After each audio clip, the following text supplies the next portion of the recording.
Hello everyone. Today we're taking a walk through the quiet hallways of time, where the clock seemed to tick a little slower, the walls a little quieter. Picture an elderly woman sitting by her window, the light from the setting sun painting her lined face gold. Outside, the world hums along. Children run, cars pass, lives unfold. Inside, she watches, waiting. There's a warmth in her heart that flickers, not from memory, but from a simple hope, a visit, a phone call, a voice. Human connection. We sometimes forget how essential it is until we feel its absence press heavily on our skin. So, before we get into the video, please take a moment to like the video and subscribe. It motivates us to make more helpful videos. And let us know in the comments where you're watching from and what time it is right now. Now, let's embark on today's journey together. Loneliness is not just a word you toss around lightly in old age. It's a shadow that stretches long across the floor, especially in moments when the world feels like it's left you behind. As we age, the world around us often shifts faster than we can hold on to. Friends pass away, adult children move to other cities, and sometimes the phone just doesn't ring as often as it used to. You might look around your home and realize that the chair once occupied by your closest friend is now just a chair. Empty. Still, the silence becomes its own kind of companion, but not a kind one. I remember how my neighbor Mr. Ellis, a retired schoolteacher, used to lean on his porch railing at sunset. For years, he'd wave to every passerby, share gardening tips with whoever would stop. But when his wife died and his daughter moved abroad, those waves slowed. The light in his eyes dulled. And when I asked how he was, he always answered the same way. I'm fine. But his fine felt hollow, like a word recited rather than lived. You see, loneliness in old age isn't about being alone. It's about being unseen. You can live on a busy street, surrounded by noise and movement, and still feel like you're fading. There's a particular ache that comes when your story feels like it no longer matters to anyone else. It's as though your history, your experiences, your thoughts, they all begin to drift without anchor, without an audience. And what happens inside when that sense of connection vanishes? The heart slows. Not physically at first, but emotionally. Days blur together. Meals become mechanical. There's no laughter bouncing off the walls. No voice calling your name in affection. Over time, this isolation doesn't just dull the spirit. It begins to chip away at the body, too. Studies have shown loneliness in older adults can increase the risk of heart disease, depression, and even premature death. It's as dangerous as smoking 15 cigarettes a day. But numbers don't capture it. The real danger is in the slow erosion of the soul. But here's where the shift happens, when we start to understand that connection isn't just nice to have. It's necessary. It's not a luxury, but a lifeline. There was a turning point for Mr. Ellis. One spring, a neighborhood teen named Clara started volunteering for her school's Adopt a Grandparent project. She was assigned to him. She brought over cookies, asked him questions about his years as a teacher. At first, he was quiet, cautious. But gradually, he began to open up. He started shaving again, wearing his favorite cardigan, watering the garden more often. Her presence didn't erase his grief, but it gave him a reason to keep participating in life. That's the impact. Human beings aren't meant to outgrow their need for companionship. The elderly don't lose the desire to be seen, heard, valued. If anything, that desire grows sharper. The world may push older people into the margins, but the soul resists that. It yearns. So what's the solution? It's deceptively simple, yet profoundly hard to execute in a culture that often prizes independence to the point of isolation. The solution is reaching out, not only from the outside in, but from the inside out. Encouraging older adults to re-engage with their communities, even in small ways. A book club, a local walking group, weekly calls with grandchildren, volunteering at the local library or community kitchen. It doesn't have to be grand. Sometimes, it starts with just one call, one visit, one person saying, I see you. I want to hear your story. There's a quiet miracle that happens when that connection is made. The color returns to someone's cheeks. Their posture lifts. Their laughter starts low and surprised, as if it had forgotten how to come alive, but it does. The rhythm of the heart follows. The brain sharpens. Sleep comes easier. Meals taste better. Music starts to feel like music again. And for those who live with or care for older adults, the message is this: your presence is more powerful than you know. Your conversation may be the highlight of someone's week. Your eye contact, your warm greeting, your shared moment. These things are not small. They are bridges back to life. But the responsibility doesn't only fall on others. If you're an older adult watching this, I speak now directly to you. Your life still holds stories the world needs. Your laughter is still healing. Your touch still matters. The wisdom you've gathered, the kindness you've sown, these are not finished chapters. You can still write new ones. You can still surprise yourself. All it takes is one connection. One brave moment of saying yes to being known again. The brain lights up in company, not in metaphor, but in measurable, vivid sparks that glow in the folds of memory, language, emotion. Imagine the mind of an elderly person as a quiet room filled with books. The stories are there, but the dust begins to settle. The titles fade. The lights dim. Now imagine someone walks in, a friend or family member, and says, "Tell me about when you were young." In that moment, switches flip. A lamp turns on. A forgotten chapter is pulled off the shelf, opened, and read aloud. That's what companionship does. It brings the mind to life again. As we age, our cognitive function naturally changes. Memory retrieval slows. Focus takes a little more effort, and sometimes names and faces feel just beyond reach. But these shifts are not irreversible, nor are they always signs of inevitable decline. In truth, many of these changes are deeply impacted not by biology alone, but by environment, and at the center of that environment is connection. There's something extraordinary about conversation. Even small talk, when regular, acts as a gym for the aging brain. Engaging in dialogue forces us to retrieve memories, organize language, read emotional cues, and respond with empathy or humor. This isn't just pleasant, it's protective. Studies from neuroscientists and geriatric psychologists reveal that socially engaged seniors perform better on memory tests, maintain sharper verbal skills, and show slower progression of dementia-related symptoms than their isolated peers. I remember sitting with Mrs. Hamidi at the senior center. She was 87, Iranian-born, and sharp as a tack. She had a habit of using idioms that left everyone laughing. You worry too much. If a problem has a solution, why worry? If it doesn't, why worry more? When I asked her how she stayed so alert, she tapped her forehead and said, "Because I talk, and I listen." She had lunch with a different friend every Tuesday. She played chess on Thursdays. She called her sister overseas every weekend. Her mind was alive not in spite of her age, but because she refused to let silence replace dialogue. Social connection isn't just good for memory, it also impacts the emotional centers of the brain. When we spend time with others, particularly people who bring us joy, our brain releases oxytocin and dopamine, neurotransmitters responsible for feelings of pleasure, trust, and motivation. These chemicals are essential to emotional regulation. They ease anxiety, sharpen attention, and combat depression, all of which are risk factors for cognitive decline. Without connection, the brain becomes vulnerable. Isolation increases cortisol levels, the stress hormone that in high amounts damages hippocampal tissue, the very region responsible for learning and memory. It's like a plant being left without sunlight. It doesn't die immediately, but it weakens, loses color, and slowly stops reaching upward. And yet, the solution is refreshingly human. It's not found in a pill bottle or a high-tech scanner. It's in a cup of tea shared on a front porch, a card game played across a kitchen table, a conversation that pulls someone out of their inner world and invites them to think, remember, speak, laugh. It's in those moments when someone says, "Do you remember the song they played at our wedding?" And the melody, long buried, surfaces again. The eyes brighten. The mouth hums the first few notes. The past becomes present, and the mind, momentarily, dances. But what about those who have already begun to experience signs of decline? Does social connection still help? Yes, perhaps more than ever.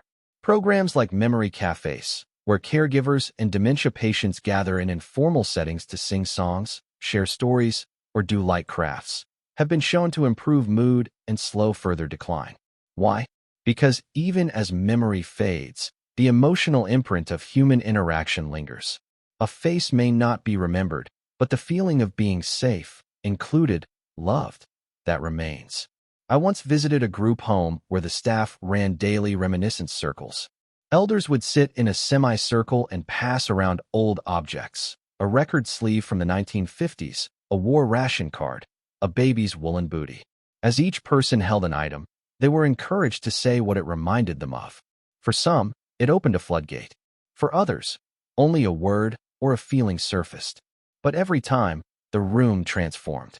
Laughter echoed. Tears fell. Eyes locked in understanding. It wasn't about the facts, it was about connection. And in that, the brain was working, feeling, remembering, healing. What we learn from all this is simple, yet powerful. To protect the mind, we must feed it not just knowledge, but love and engagement.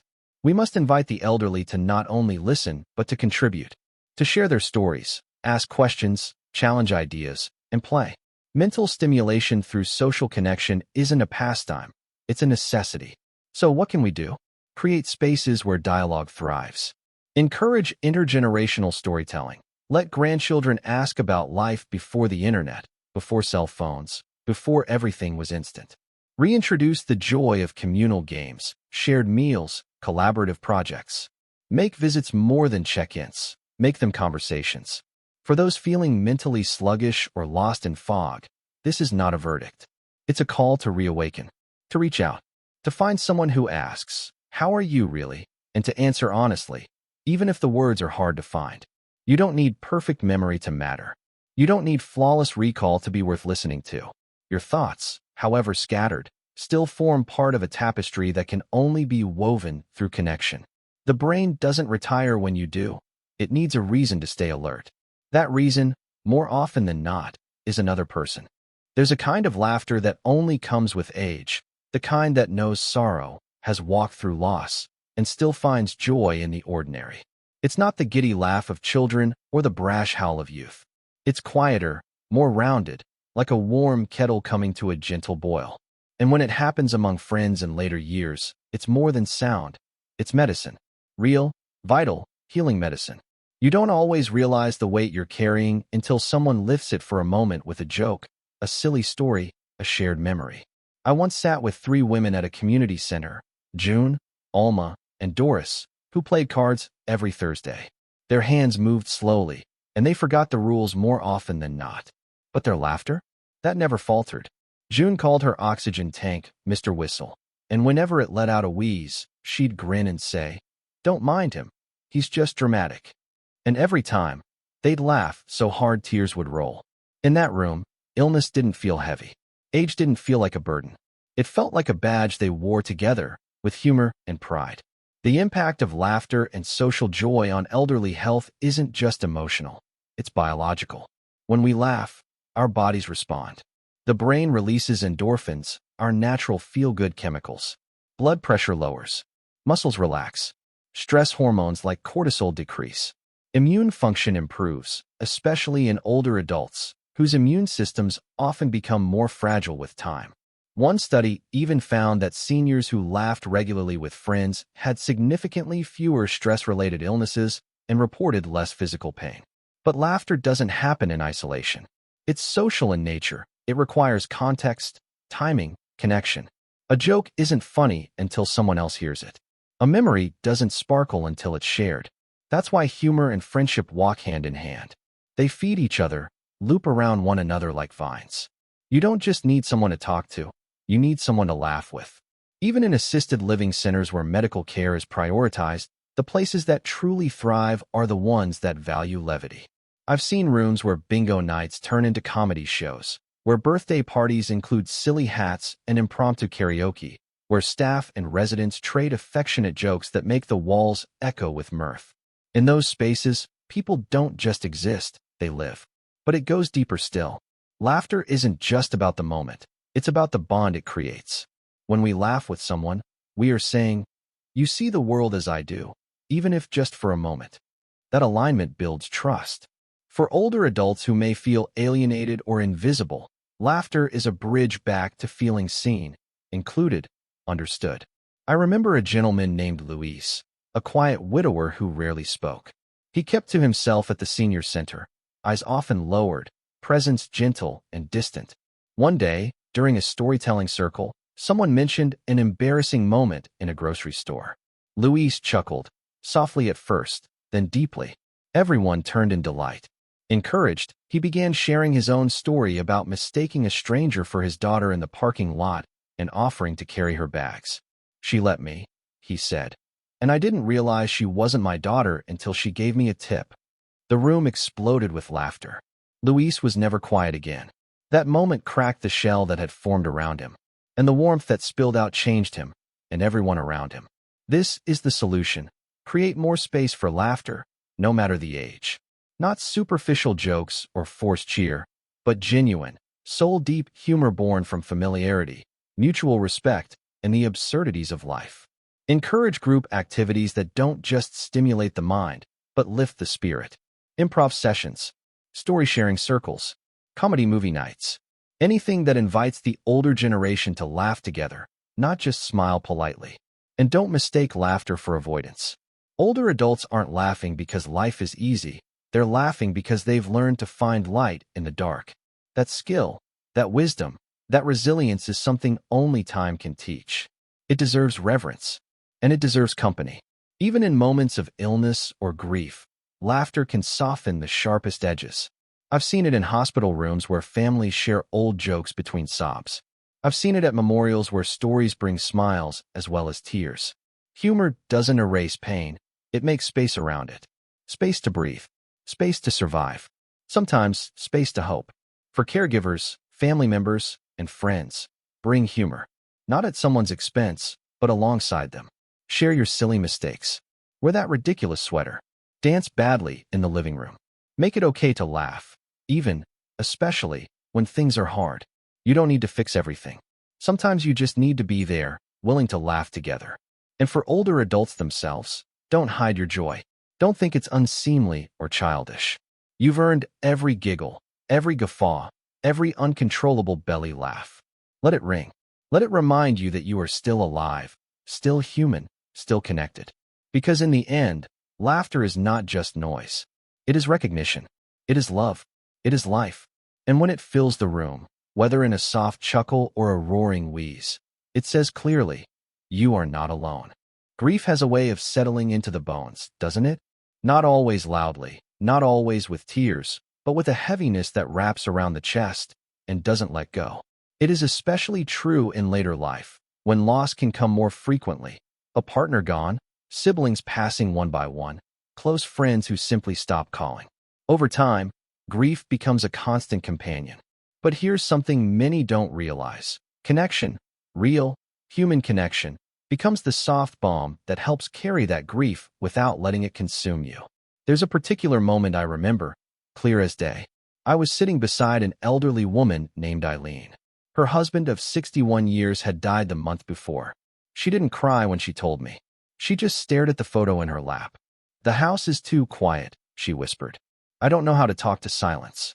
That struck me, because grief isn't just about missing the person. It's about missing the conversation, the routine, the shared glances, the knowing. And when the world keeps moving and you're left standing still, it's easy to feel like you've lost more than a person. You've lost your place. Social connection, even in the depths of grief, offers something grief alone cannot. Witness. To be seen in sorrow is profoundly healing.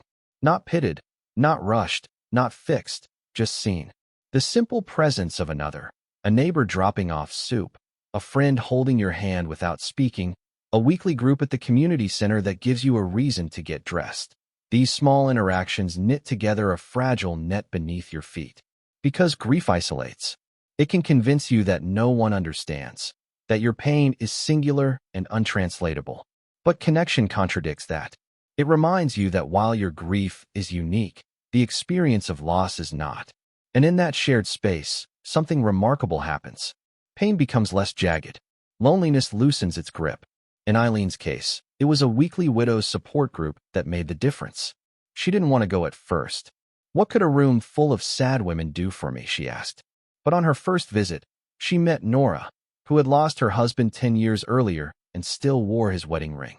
They talked for 2 hours, not just about death, but about baking, about their grandchildren, about the strange ache of making tea for one. Eileen kept going. A few months later, she started driving another woman to the meetings. Her voice changed. Her eyes brightened. She was still grieving. She always would be. but she was no longer grieving alone. The impact of such connections on mental health is immense. Grief left unsupported often turns inward. It becomes depression, withdrawal, apathy. But when there is a social outlet, someone to talk to, share with, laugh and cry with, the emotional load becomes bearable. Endorphins are released, even in sad conversations, simply because the act of sharing eases tension in the brain. Stress hormones lower. The nervous system regulates. There's even evidence that connected grieving with others, leads to healthier sleep and lower blood pressure in older adults. And it's not just about formal support groups. Sometimes healing comes from unexpected sources. I once knew a man named Roger who started walking his neighbor's dog after his wife died. He didn't particularly like dogs, but it gave him a reason to get up in the morning. And soon, other dog walkers began greeting him, talking to him, asking him how he was doing. Through this simple act, he formed a new community. He was still mourning, but he wasn't adrift. The solution, then, is to lean into community, not to distract from grief, but to walk alongside it. To give it space to breathe without letting it choke out joy. Encourage the bereaved to attend community events, to say yes when friends invite them for dinner, to keep routines that involve others. And if they resist, as they often will, gently remind them that connection isn't betrayal. It doesn't diminish the love they had. It honors it by refusing to let sorrow be the only remaining link. For family members and caregivers, it's vital to hold space without pressure. Don't tell an elderly loved one to move on or stay strong. Instead, offer invitations. Would you like to walk with me this afternoon? Can I sit with you and look through old photos? Would you come with me to the market? I could use your advice. These questions offer control without isolation. They say, you still matter. You're still needed. For those experiencing grief themselves, know this. The weight you carry is real, and it's yours. But there are people, even if you don't see them yet, who want to help you carry it. You are not weak for needing them. You are wise and strong. Strong enough to know that human beings heal best in company. It's okay if you don't laugh right away. It's okay if the connection starts slow. But allow it to begin. Let someone sit beside you in the quiet. Let someone walk with you, even if they don't know what to say. Let someone care. Because grief, in the end, isn't meant to be cured. It's meant to be carried. And carried together, it becomes something different. Not lighter, perhaps, but more bearable. Less lonely. More human. So let connection in, even in your deepest mourning. Especially then, let it whisper gently, you're not alone in this. And little by little, that whisper will become a hand in yours. A voice that calls your name. A reason to rise again tomorrow. Loneliness doesn't always shout. Often, it settles quietly. A stillness in the house when the television clicks off. A long pause before replying to a ringing phone. A hesitation before going outside because there's no one waiting, no one expecting. It can exist even in crowded rooms, under bright lights, behind practiced smiles. And in older age, this kind of loneliness, slow and creeping, becomes one of the most dangerous conditions a person can face. The reason is both emotional and physical. Loneliness affects the body in ways we once believed only disease could. It increases inflammation, raises blood pressure, weakens the immune system, and significantly raises the risk of early death by as much as 26%, according to some studies. Chronic loneliness is now considered as harmful to health as smoking 15 cigarettes a day. It's not just unpleasant, it's deadly. But here's the thing. Loneliness isn't just the absence of people. It's the absence of meaningful connection. You can be surrounded and still feel unknown. You can have a calendar full of appointments and still feel invisible. That's why the solution lies not in simply increasing social interaction, but in cultivating relationships that matter. Ones where presence becomes recognition and recognition becomes belonging. I think of Mr. Jean, a retired engineer who lived on the 8th floor of a busy apartment block. He had lived there for over 2 decades, yet barely knew his neighbors. His children lived overseas. His wife had passed. He went days without speaking to anyone. When asked, he said, I see people every day, but I don't think anyone really sees me. That quiet sentence stayed with me, because it's not just about conversation, it's about connection. The antidote, then, is deep engagement.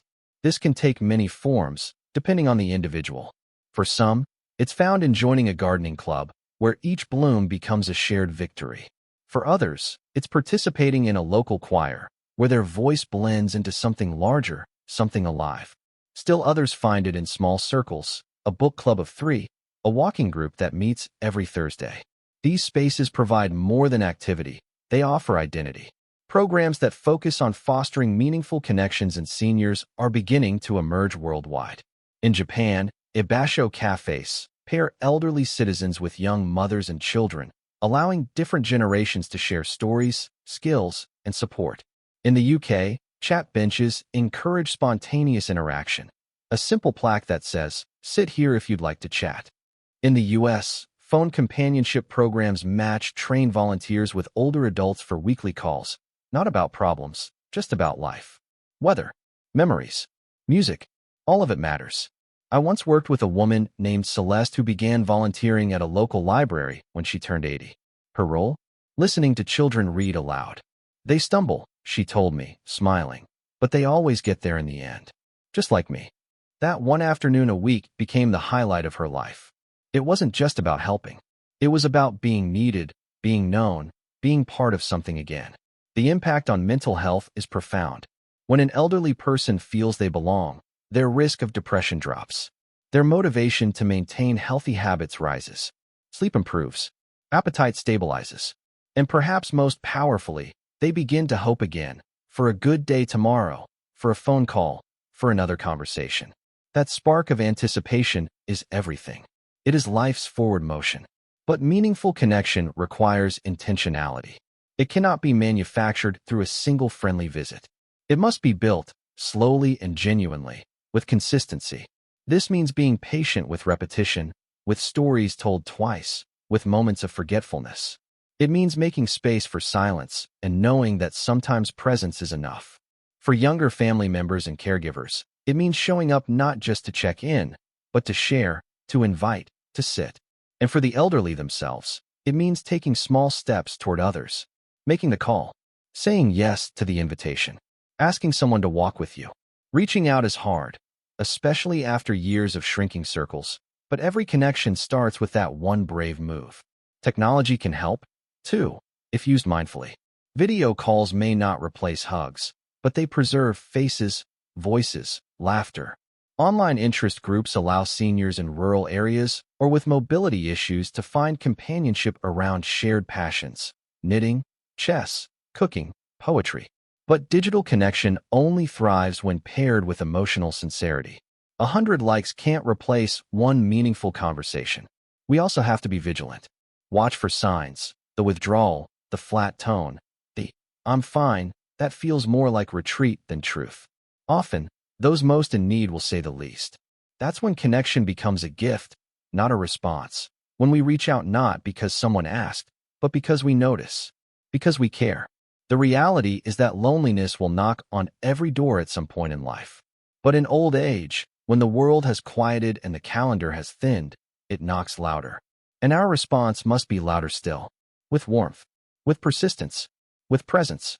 Because meaningful connection is not a luxury, it is essential care. It's as vital as medication, as nourishing as food. It's a life preserver in still, gray waters. And every one of us can offer it. So if you're listening and feeling that quiet ache in your chest, the one that comes from too much solitude, too many days in a row without real conversation, please know, it doesn't have to stay that way. There are people who want to know you, who want to share with you, who will be grateful for your voice, your story, your presence. Reach out, or allow someone to reach in. Because in that space between two people, that small, shared light, loneliness loses its grip. And life begins again, just a little brighter than before. There's something incredibly grounding about routine. The morning cup of tea, the afternoon walk, the puzzle that waits on the dining table, unfinished but not forgotten. For many older adults, these simple rhythms become anchors in time, offering structure when the world feels unsteady. But when those routines are shared, when they involve another person, even just once or twice a week, they become something much more powerful: rituals of connection. Shared routines are often underestimated in their ability to sustain emotional well-being. They are the background music to a life that still holds meaning. When two people, or three, or more, Commit to doing something together on a regular basis. Even something small, it creates a sense of reliability, of being remembered. It builds a thread that weaves its way into the fabric of an older person's day, quiet but strong. I think of Ed and George, two men in their late 70s who met at a senior exercise class. Neither was particularly chatty at first. They showed up, did their stretches, left. But one Tuesday, George forgot his water bottle, and Ed handed him an extra. That small gesture turned into a "see you next time." A month later, they started walking to class together. After 6 months, they were meeting for coffee afterward every single week. "I don't love the exercise," George once told me, "but I'd hate to miss that coffee." The beauty of these shared habits lies in their quiet strength. They're not big, dramatic events. They're ordinary, and that's the point. They tell a person, "You matter enough for me to show up." And that message, received again and again, becomes part of their emotional foundation. There's real science behind it too. Regular social engagement, even in the form of brief interactions, helps regulate mood and cognitive function. The brain thrives on patterns, and when those patterns include companionship, it releases oxytocin, the bonding hormone, along with dopamine, which creates feelings of pleasure and motivation. These neurochemical rewards help build resilience against anxiety, depression, and memory decline. But beyond the science is something more human, the feeling of being woven into someone else's day. That feeling says, you're part of something. And in older age, when roles and identities often shift or fade, from worker to retiree, from caretaker to cared for, having a place in someone else's routine affirms ongoing purpose. This is why so many older adults treasure even the smallest rituals: walking the dog with a neighbor, knitting during a weekly call with a granddaughter, attending a Sunday service with the same pewmates every week. These rituals become sanctuaries of connection. For many, caregiving relationships can also evolve into shared routines. When done with intention and respect, this doesn't feel like dependency. It feels like companionship. I once met a woman named Lorna who visited her mother in assisted living every Friday afternoon. At first, it was all about checking in, medication, groceries, appointments. But over time, it turned into something else. They started baking together again, just like they had decades ago. Her mother would sit, giving directions, and Lorna would mix and pour. "I thought I was the caregiver," she told me once. "But honestly, I think she's giving more to me." That's the magic of shared routines. They offer reciprocal care. Not one person doing for another, but two people being together. It levels the ground between them. It says, we're still walking side by side. If you're looking to build more of these routines into your own life or a loved one's, the key is to start small. Don't aim for complicated or grand gestures. Instead, ask, what's something we can do regularly that feels easy and enjoyable? A weekly call, a puzzle night, a walk around the block, watering plants together, listening to the same radio show and talking about it, watching a cooking show at the same time, even if you're apart. What matters most is not the activity, but the commitment to show up for it and for each other. Sometimes the most healing moments come not during deep conversation, but in the quiet moments between folding laundry side by side, shelling peas at the kitchen table, riding together in a car with no need to fill the silence. In these moments, companionship seeps into the everyday. There are also times when routines help with grief and transition. After her husband passed away, Maria began eating lunch every day at the same park bench. It gave her structure, a reason to leave the house. Eventually, another widow noticed and began joining her. They didn't speak much at first, but they came back, day after day. They started bringing sandwiches for each other. One day, Maria brought an extra thermos of tea. The day after, her companion brought cookies. What began as silent grief turned into a ritual of mutual comfort. That bench, once a place of solitude, became a meeting ground. And that's another key truth. Shared routines can be born out of sorrow just as much as joy. They don't erase pain. They gently reshape it into something livable, predictable, safe. So what's the solution for those craving deeper connection in later life? Don't wait for grand events or sweeping change. Look to the daily, the mundane, the repeatable. Ask yourself who might welcome the idea of doing something together regularly. And if you're younger or in a position to offer help, remember, the consistency of your presence may mean more than any grand gesture. Because shared routines are the lifelines we cast toward each other in a world that too often feels uncertain. They say, "You're part of my story. I'll meet you there again." And over time, these moments accumulate. Like stepping stones across a stream, they help us cross from one phase of life to the next, together, steadily, side by side. Memory has a strange way of slipping through the fingers as we age.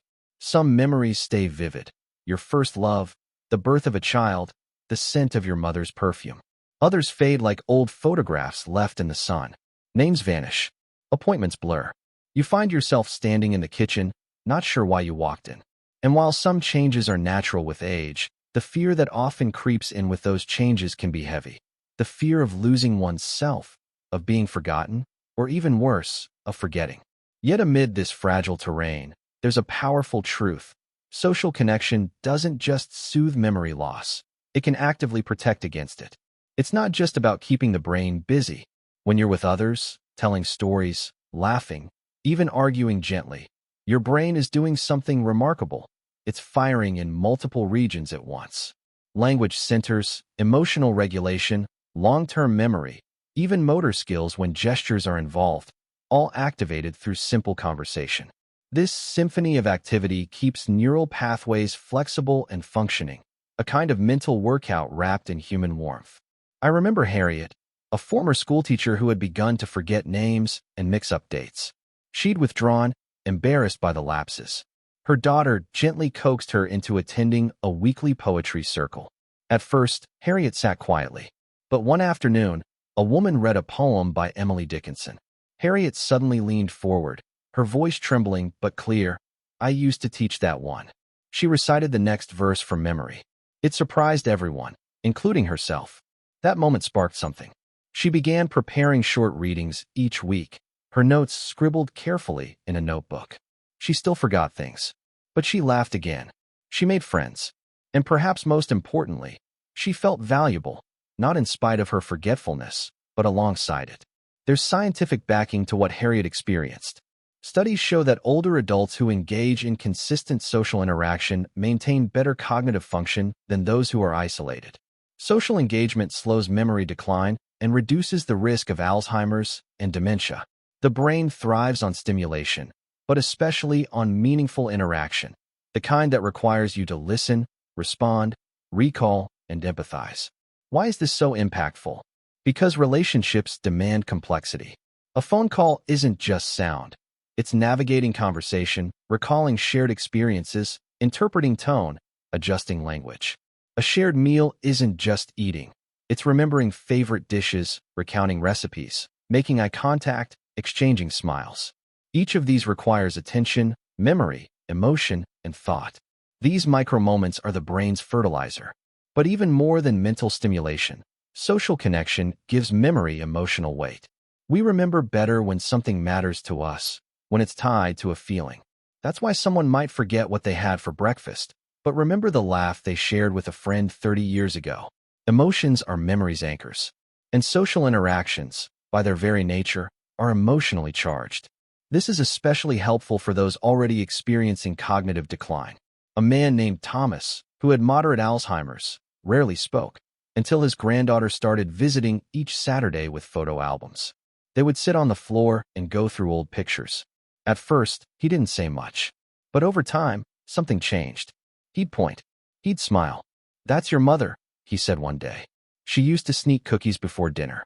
It was a small victory, but one that lit his entire family up with hope. And therein lies the magic. Connection doesn't always have to restore what's been lost. Sometimes, it illuminates what's still there. It reminds the individual and those around them that the essence of the person is not gone. It's just waiting for the right door to open. To build these doors, we must focus on consistency and patience. For older adults worried about memory, regular social routines can provide structure and confidence. Something as simple as a daily walk with a friend where they recount yesterday's events, or a weekly call from a family member asking about childhood stories, can help keep memory pathways engaged. Group-based cognitive activities are especially beneficial. Not puzzles alone, but puzzles solved together. Not memory games on a screen, but storytelling circles, intergenerational projects, community theaters, church choirs. Activities that invite the mind to connect not only with facts, but with people. Caregivers and loved ones play a pivotal role here. It can be tempting to correct an older person's memory when it falters, to say, "No, that's not how it happened." But sometimes, it's more helpful to follow their memory where it leads. Let them tell the story their way. Ask gentle questions. Encourage elaboration, even if the details don't quite match the facts. Because what matters isn't just truth, it's connection. And that connection can bring comfort, clarity, even joy. Technology can also help, if used with intention. Digital photo frames that cycle through family pictures, video calls that allow face-to-face connection with distant loved ones. Even audio recordings of favorite stories or songs can become powerful tools for memory and emotion. And for those walking the difficult path of progressive memory loss, know this: your capacity for connection remains.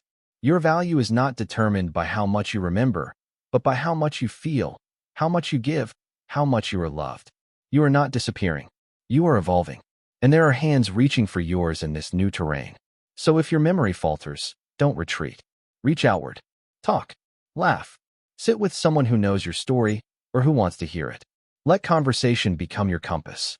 Because memory lives not just in the mind, but in the space between people, in the shared glance, the remembered touch, the story told again for the 5th time. And in that space, you are never lost. Sometimes, it isn't until you sit with another person, knees angled toward each other, sharing a warm drink or the hush of a shared silence, that you realize how much of your identity is mirrored in others.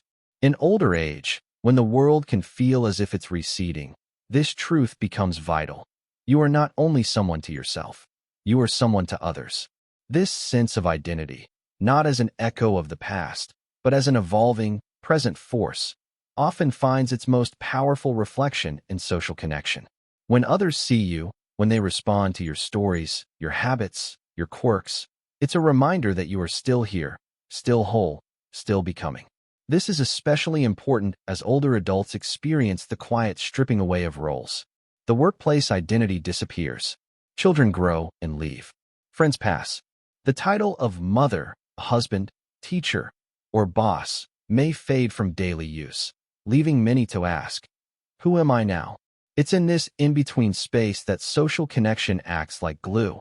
It binds together the fragments of memory, routine, and personality into a coherent, living sense of self. You're not just alone, wondering about your relevance. You're witnessed. You're participating in a social feedback loop that tells your brain and your heart, you matter. You still affect the world. I remember Ms. Evelyn, who spent her life as a seamstress. After retirement, she felt unmoored. Her hands, always moving, now sat idle. Her children were busy.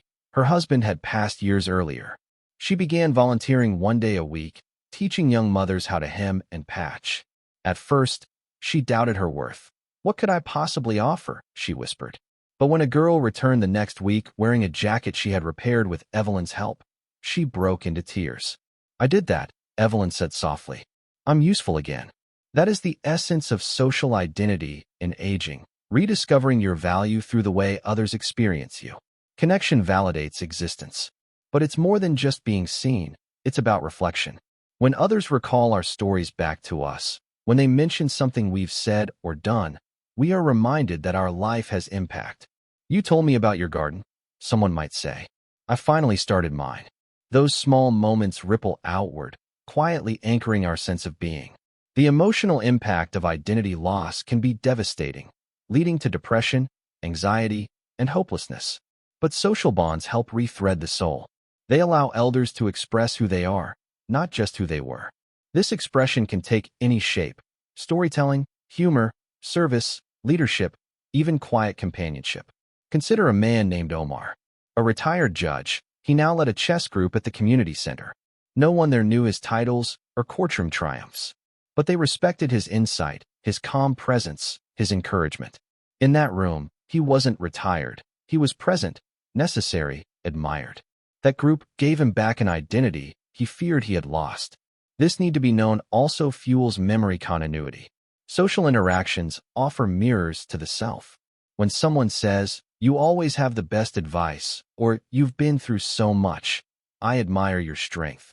It builds a bridge from past to present. It connects younger versions of the self with who the elder has become, reinforcing the wholeness of their identity. This is particularly powerful in intergenerational relationships. Younger people, grandchildren, students, neighbors, often draw out stories and reflections that help older adults see themselves with new clarity. They become mentors, historians, anchors of family wisdom. Their presence isn't nostalgic, it's essential. But older adults also influence identity in their peers. Social groups of the same generation, peer support groups, hobby circles, senior centers, offer shared history and mutual recognition. They allow space to discuss things others might not understand. The weight of losing lifelong friends, the shift in health, the unexpected quiet after retirement. In these spaces, there's less need for explanation, just understanding. And in understanding, identity finds safe harbor. That's why isolation can be so damaging. When no one is there to reflect back your worth, your experiences, or even your name, your sense of self can begin to fade. It's not just that you're alone, it's that you become a stranger to yourself. But the solution isn't simply adding more people, it's adding the right kind of interaction. Superficial chatter doesn't foster identity. Deep, curious, engaged conversation does. The kind that asks, "Tell me more about that," or "What was that like for you?" That kind of engagement gives voice to identity. And voice, once used, becomes harder to silence. Caregivers, family, and friends can help by inviting these stories forward. Ask about first jobs, early dreams, forgotten hobbies. Encourage expression, whether through journals, letters, scrapbooks, or simply shared time. And when someone shares their truth, even if it's painful or tangled, listen with reverence. Because in that act of witnessing, you help them reclaim themselves. Technology, too, can support this identity reflection. Voice recording apps that let elders share stories, digital memory books, video calls that let grandchildren ask, "What was it like when you were my age?" All of these are mirrors that shine brightly. One of the most touching projects I encountered was a community storytelling event called What I Know Now. Older adults were invited to share a 5-minute story of wisdom. The stories were recorded, transcribed, and printed in booklets. One man, 84, said after reading his printed story, "I didn't know I was still someone worth listening to." That's the power of being witnessed. So if you are walking the quieter paths of older age and wondering who you are now, remember this. Your identity is not confined to your memories or titles. It is breathed into shape through your relationships. Every time you tell your story, laugh with someone, offer advice, or show up, you affirm your place in the world. And if you love someone in this stage of life, be their mirror. Reflect their strength, their humor, their worth. Let them see themselves through your eyes, shining with relevance. Because identity doesn't vanish with age, it evolves. And in connection, it continues to bloom. There's a moment, often unspoken, when you realize that your days are quieter than they used to be. The phone rings less. The doorbell remains silent. The calendar that once brimmed with engagements now offers only blank spaces. And it's in these moments that something deeper begins to take root, a sense of emotional fragility that can feel both unfamiliar and unrelenting. But here's a truth that deserves to be whispered into every lonely room. Staying socially connected has a profound effect on emotional resilience in later life. In fact, it is one of the most powerful tools we have to weather life's inevitable emotional storms. Emotional resilience, the ability to adapt, to recover, to keep moving forward, isn't something you're born with or without. It's cultivated slowly and lovingly in the rich soil of relationships. And for older adults, social connection becomes both a mirror and a scaffold. It helps them see their strength, and it gives them something to lean on when the winds get strong. Take Ruth, for instance. She lost her partner of 52 years. In the weeks that followed, she sank into a silence that scared even her. Meals lost their flavor. Days bled into each other. But then, one day, she received a handwritten card from a neighbor. Just a few lines, "Thinking of you. The garden misses you." It was enough to pull her outside. Slowly, gently, she began to meet her neighbors again, to walk to the local cafe, to join a morning knitter's circle. Each interaction was a thread, binding her to the world. And in that weaving, resilience took shape. Because the truth is, resilience isn't loud. It's not always dramatic. Sometimes, it's simply getting dressed in the morning because someone is expecting you. It's listening to a friend's problems and realizing you still have wisdom to give. It's laughing at a joke and remembering you still know how. Social connections offer older adults a space to share their stories, which in itself is healing. When you recount a difficult moment, a loss, a mistake, a painful memory, and someone else listens with kindness, it eases the burden. You realize you don't have to carry it alone. And sometimes, in speaking the pain out loud, you reshape it. It becomes less a wound and more a scar, still there, but no longer raw. Supportive relationships can also act as emotional stabilizers. A friend who calls every Tuesday, a church group that prays together, a walking partner who checks in after a doctor's visit. These people provide continuity. In a world where so much changes, that consistency is a quiet form of safety. And safety breeds strength. Emotionally, older adults face many unique challenges: grief, health worries, loss of independence, shifting family dynamics. All of these can be overwhelming, especially when processed in isolation. But when shared, these same challenges can become points of connection. I know how that feels, someone might say. And just like that, you're not alone in your sadness anymore. There's a phenomenon psychologists call co-regulation, where our nervous systems calm down in the presence of another calm, compassionate person. When you're upset and someone offers a hug, or even just sits beside you quietly, your heart rate slows. Your breathing evens. The emotional storm, once so loud, begins to settle. This is especially powerful for older adults who may not have regular touch or close companionship. Even the simplest presence, a hand on yours, a warm voice, can work wonders. One of the greatest barriers to emotional resilience in older age is the feeling of being a burden. Many older adults hesitate to reach out because they fear they'll be too much. But social connection, when it's mutual and respectful, doesn't take, it gives. It reminds both people that they are needed, seen, and capable of love. Think of Mr. Leonard, who joined a local men's group reluctantly. "What could I possibly add at my age?" he muttered. But at one meeting, a younger widower broke down while talking about parenting alone. Leonard reached across the table and shared his story, how he raised 3 daughters after his wife passed. His words didn't fix anything, but they created a bridge. And that bridge, between pain and understanding, was everything. That's the secret to emotional resilience through connection. You don't have to be perfect. You just have to be present. Another powerful element is laughter. It might seem simple, even silly, but laughter with others activates the brain's reward centers, releases endorphins, and creates a sense of bonding that builds emotional immunity. Group activities like card games, sing-alongs, or watching comedies together aren't just nice to have. They are forms of therapy. They create joy. And joy is a deep, lasting form of strength. Spiritual connection, too, plays a vital role. Many older adults find emotional resilience through faith communities, prayer groups, or shared beliefs. These offer more than doctrine. They offer belonging. A place to process suffering with others. A space to find peace. And in communities where elder voices are respected, older adults gain something else that feeds their emotional core, purpose.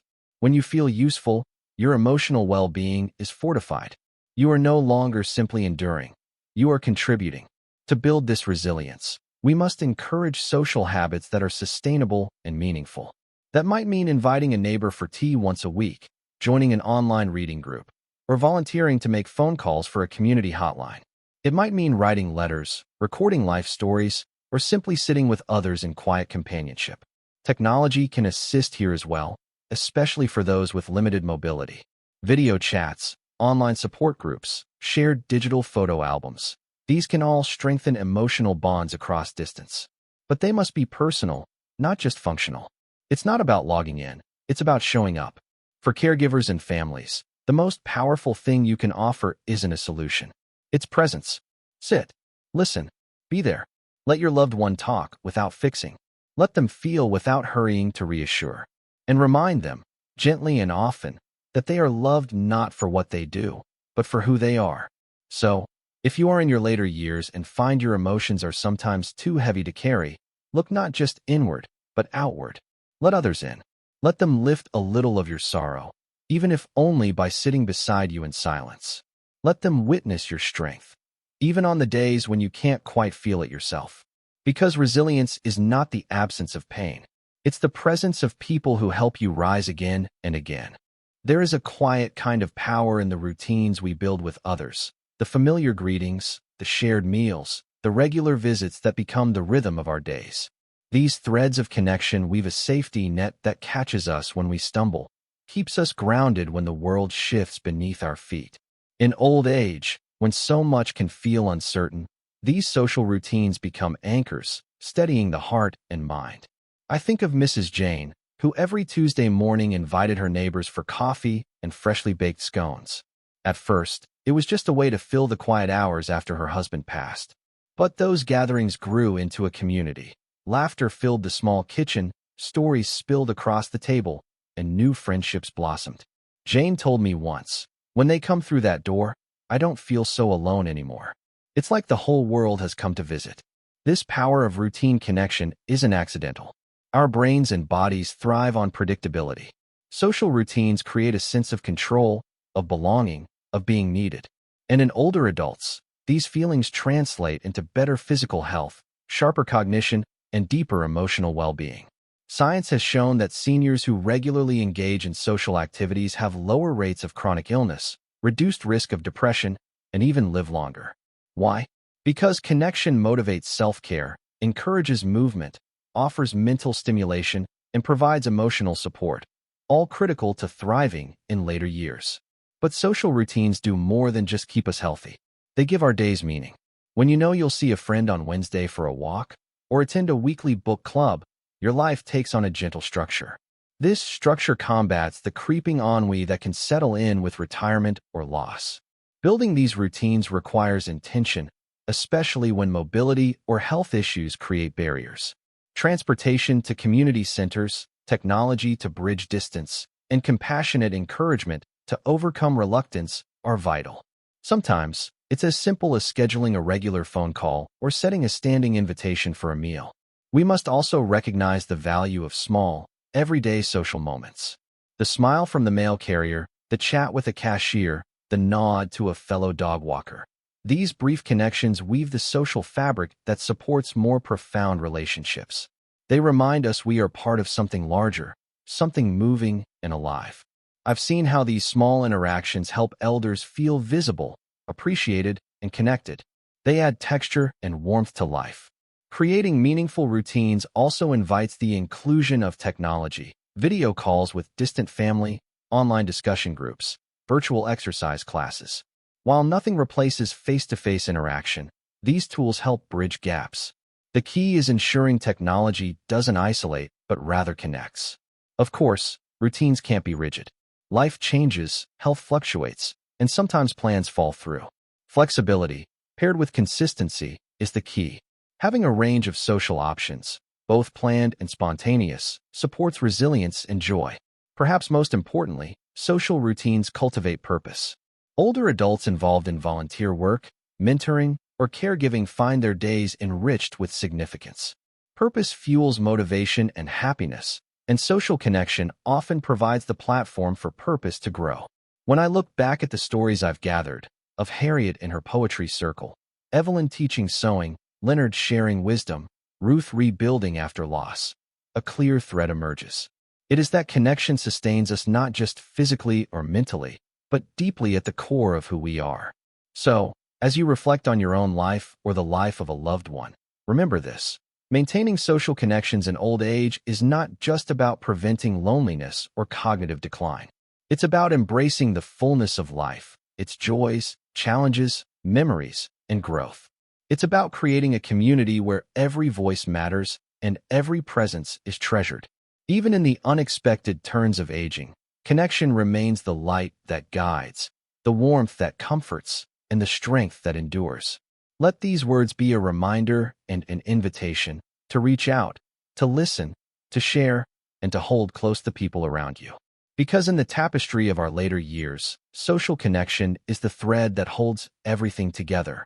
Now that we've walked together through the unexpected benefits of maintaining social connections in old age, let's slow down and breathe it all in.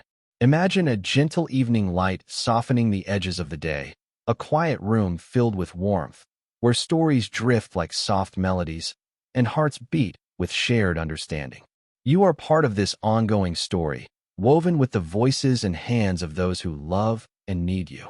Whatever challenges may come, remember that connection offers a refuge, a place where you are seen, heard, and valued beyond measure. Take a moment now, as the day gently fades, to feel the presence of those dear to you, whether near or far. Let their memories and voices wrap around you like a comforting shawl, steady and true. And as you carry this with you, know that every effort you make to reach out, to smile, to listen, to touch, ripples beyond what you can see, creating ripples of hope and healing. So rest easy in this truth. You are never alone. You are held, cherished, and endlessly important. Good night, and may your journey be soft and filled with light. Whisper until we meet again.